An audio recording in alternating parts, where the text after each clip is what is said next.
नमस्कार, मैं द सच्ची वॉइस चैनल से। चलिए जानते हैं भारत की हर जिला हर क्षेत्र की फटाफट बड़ी खबरों को केवल 5 मिनट में, जिसे गोदी मीडिया आपको कभी नहीं दिखाता। तो वीडियो को लाइक करके चैनल को सब्सक्राइब जरूर कर दें। आज की पहली और सबसे बड़ी खबर, गृह मंत्रालय ने दिल्ली लाल किला विस्फोट की जांच आधिकारिक तौर पर एनआईए को सौंप दी है। जांचकर्ता फरीदाबाद में जब्त अमोनियम नाइट्रेट का लिंक तलाश रहे हैं। विपक्षी दलों ने सवाल उठाया कि दिल्ली पुलिस के खुफिया तंत्र की विफलता की जांच क्यों नहीं हो रही। उनका आरोप है कि यह कदम प्रशासनिक लापरवाही को छुपाने का प्रयास है। नजर डालते हैं अगली खबर की ओर। कांग्रेस नेता राहुल गांधी ने बिहार चुनाव के एग्जिट पोल के बाद आज उत्तर प्रदेश में दलित और पिछड़े वर्गों के बीच सोशल इंजीनियरिंग अभियान शुरू किया। केंद्रीय मंत्रियों ने इस दौरे को देर से किया गया स्टंट बताया। विपक्षी खेमे का कहना है कि राहुल गांधी का फोकस अब वंचित तबकों को एकजुट कर भाजपा के जातिगत समीकरण को चुनौती देना है। नजर डालते हैं अगली खबर की ओर।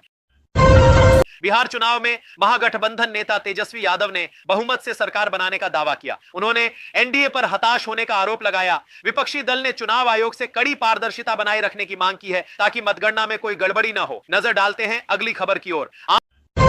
आंध्र प्रदेश के मुख्यमंत्री नायडू ने 5 वर्षों में 8 ट्रिलियन निवेश का लक्ष्य घोषित किया।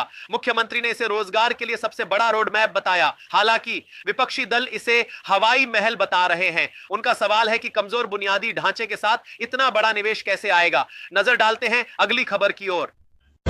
TRAI ने नेटवर्क गुणवत्ता और ग्राहक सेवा सुधारने के लिए इंटरकनेक्शन नियमों की समीक्षा पर परामर्श पत्र जारी किया। उपभोक्ता समूह चिंतित हैं कि नियामक बड़ी दूरसंचार कंपनियों के हितों को प्राथमिकता दे सकता है। उनका सवाल है कि ग्रामीण क्षेत्रों में कॉल ड्रॉप की समस्या कब हल होगी। नजर डालते हैं अगली खबर की ओर।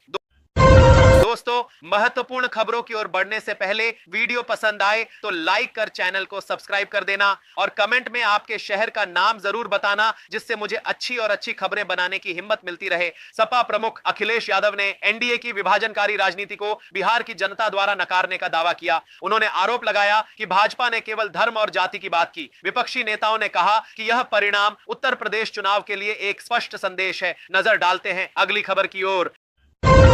दिल्ली एनसीआर में वायु गुणवत्ता फिर गंभीर श्रेणी में पहुंची, ग्रेप थर्ड लागू। नोएडा में आउटडोर गतिविधियां निलंबित। पर्यावरण कार्यकर्ताओं ने कहा कि दीर्घकालिक समाधान यानी पराली नियंत्रण पर सरकार कठोर राजनीतिक इच्छा शक्ति क्यों नहीं दिखाती। नजर डालते हैं अगली खबर की ओर। यूरोपीय संसद में यूरोप भारत व्यापार और शैक्षणिक संबंधों पर चर्चा हो रही है। विदेश मंत्रालय ने इसे भारत के बढ़ते महत्व का प्रमाण बताया। हालांकि विशेषज्ञों का मानना है कि कनाडा विवाद के कारण व्यापार समझौतों में आई स्थिरता को दूर करना इस बैठक की मुख्य चुनौती है। नजर डालते हैं अगली खबर की ओर। दिल्ली जल बोर्ड ने पानी के प्रबंधन के लिए आईआईटी कानपुर के साथ एआई के उपयोग पर एमओयू किया। डेटा निजता विशेषज्ञ चिंतित हैं। उनका तर्क है कि सार्वजनिक उपयोगिताओं में निजी डेटा का उपयोग करने से पहले मजबूत सुरक्षा ढांचा सुनिश्चित होना चाहिए। नजर डालते हैं अगली खबर की ओर। पंजाब विश्वविद्यालय में प्रशासनिक बदलावों पर छात्रों के विरोध के बाद केंद्र सरकार ने सीनेट अधिसूचना वापस ले ली है। विपक्षी छात्र संगठनों ने कहा कि सरकार ने विश्वविद्यालय की स्वायत्तता को भंग करने की कोशिश की और यह जीत केवल छात्रों के दबाव में मिली है। नजर डालते हैं अगली खबर की ओर। केंद्र ने 383 करोड़ का राष्ट्रीय वन हेल्थ मिशन लॉन्च किया है। इसका उद्देश्य जूनोटिक बीमारियों के प्रति प्रतिक्रिया को मजबूत करना है। स्वास्थ्य विशेषज्ञ ने पर्याप्त फंडिंग और राज्यों के समन्वय की कमी पर सवाल उठाया। उनका सवाल है कि क्या यह केवल एक घोषणा है। नजर डालते हैं अगली खबर की ओर। श्री माता वैष्णो देवी इंस्टीट्यूट की एमबीबीएस प्रवेश सूची में मुस्लिम छात्रों की अधिक संख्या को लेकर वीएचपी ने सवाल उठाया। अल्पसंख्यक समूहों ने इसे ध्रुवीकरण बताया। उनका तर्क है कि प्रवेश प्रक्रिया धार्मिक पहचान पर नहीं बल्कि योग्यता पर आधारित होनी चाहिए। नजर डालते हैं अगली खबर की ओर। डोनाल्ड ट्रंप ने कहा कि अमेरिका भारत के साथ व्यापार समझौते के काफी करीब है। प्रधानमंत्री मोदी ने इसे आर्थिक कूटनीति की सफलता बताया। हालांकि विश्लेषकों ने कहा कि यह केवल ट्रंप की बयानबाजी है। जब तक ठोस समझौता नहीं होता, इसे सफलता मानना गलत है। नजर डालते हैं अगली खबर की ओर। मुंबई में सीवेज ट्रीटमेंट प्लांट की सफाई के दौरान एक सफाई कर्मचारी की मौत हुई। यूनियनों ने इसे हत्या बताया। उनका कहना है कि मैला ढोने पर प्रतिबंध के बावजूद अधिकारियों ने श्रमिकों को बिना सुरक्षा उपकरणों के सीवर में भेजा। नजर डालते हैं अगली खबर की ओर। शिक्षा मंत्री धर्मेंद्र प्रधान ने वंदे मातरम को अत्यंत प्रासंगिक बताया। नागरिक समूहों ने आलोचना की। उनका तर्क है कि सरकार को अनिवार्य देशभक्ति पर जोर देने के बजाय सरकारी स्कूलों में गुणवत्ता और शिक्षकों की कमी को पहले हल करना चाहिए। नजर डालते हैं अगली खबर की ओर।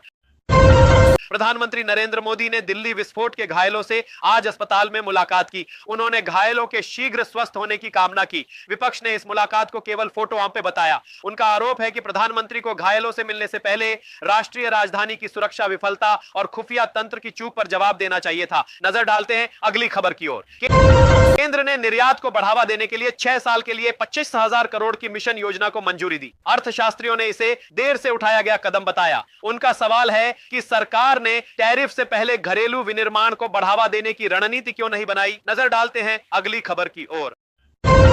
निर्वाचन आयोग ने बीएलए की नियुक्ति के नियमों में ढील दी। टीएमसी ने इसे भाजपा को मतदाता सूची में हेरफेर करने में मदद करने का प्रयास बताया। सवाल है कि एसआईआर विवाद के बीच आयोग ऐसे विवादास्पद नियम क्यों बदल रहा है। नजर डालते हैं अगली खबर की ओर। कारगिल में एयरो के लिए चुनाव संबंधी एप्लीकेशन संभालने पर विशेष प्रशिक्षण कार्यक्रम आयोजित हुआ। विपक्षी दलों ने सवाल उठाया कि चुनाव आयोग जब छोटे क्षेत्रों में प्रशिक्षण दे रहा है तो बिहार जैसे बड़े राज्यों में ईवीएम प्रोटोकॉल शिकायतें अनसुनी क्यों की जा रही हैं। नजर डालते हैं अगली खबर की ओर। कश्मीर घाटी में रेड फोर्ट ब्लास्ट की जांच के तहत बड़े पैमाने पर पुलिस ऑपरेशन जारी है। क्षेत्रीय दलों ने आरोप लगाया कि हर सुरक्षा घटना के बाद आम कश्मीरियों को परेशान किया जाता है। उनका तर्क है कि सुरक्षा की आड़ में मौलिक अधिकारों का हनन हो रहा है। नजर डालते हैं अगली खबर की ओर।